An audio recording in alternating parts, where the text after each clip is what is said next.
வெயிட்டிங்ல நாங்க இருக்கோம். சிஎம் சீட்ல எங்க அண்ணன் உட்கார்றாங்க.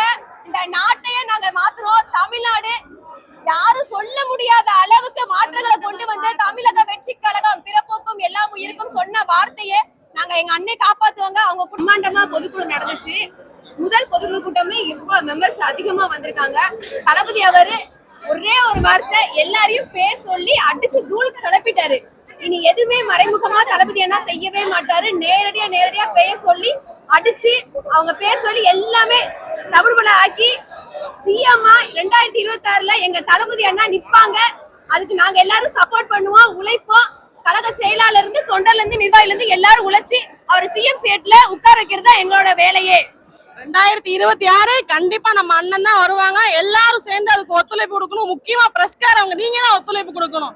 ஒருத்தவங்கள மேல தூக்கி விடுறதும் கீழே தூக்கி விடுறதும் உங்களுடைய கையில தான் இருக்கு. தயவு செய்து உங்களை கை கூப்பி கேட்டுக்கிறேன். எல்லாம் ஒரு நல்ல விஷயத்த மட்டும் இது பண்ணுங்க. நெகட்டிவ் விஷயத்த தயவு செய்து ஸ்ப்ரெட் பண்ணாதீங்க. 2026 எல்லாருமே சிஎம் ஓட களத்துல இருந்து நம்ம சந்திப்போம். அவர் பேர் சொல்லாத காரணம் என்னன்னா பயம் அப்படிங்கிறது எல்லாருமே தாட் அப்படிதான் இருந்தது மக்களோட மனசுல வந்து.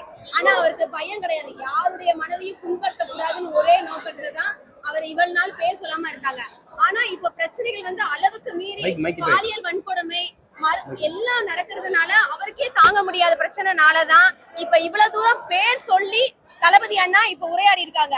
சோ பேர் சொல்லி இப்ப உரையாடினால இது கண்டிப்பா இது மாற்றங்கள் இன்னையில இருந்தே நடக்க ஆரம்பிக்கும். அதுக்கு நாங்க உறுதி அளிக்கிறோம். பெண்களாகிய நாங்க எங்களுக்கு பாதுகாப்பு கண்டிப்பா அண்ணா கொடுப்பாங்க 2026ல. அதை உறுதியா சொல்லுவேன்.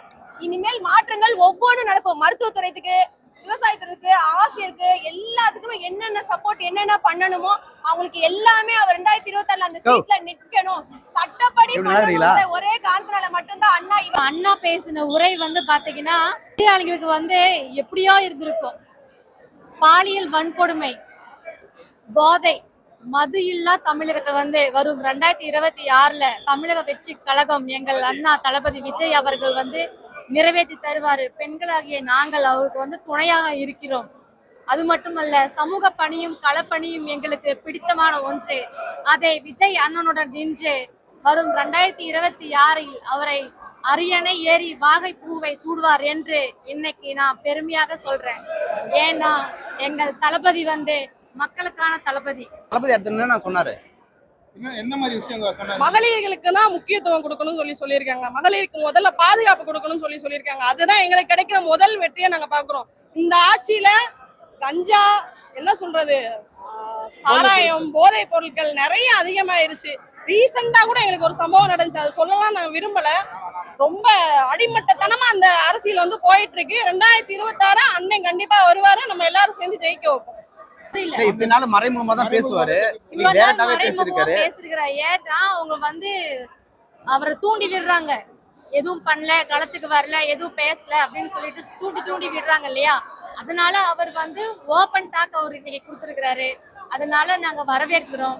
வரும் 2026ல நாங்க அவர் வந்து எல்லாரும் நாங்களும் ஒத்துழைச்சி இந்த தமிழ்நாட்டை காப்பாத்துங்கிற நம்பிக்கையை நாங்க உறுதி அளிக்கிறோம்.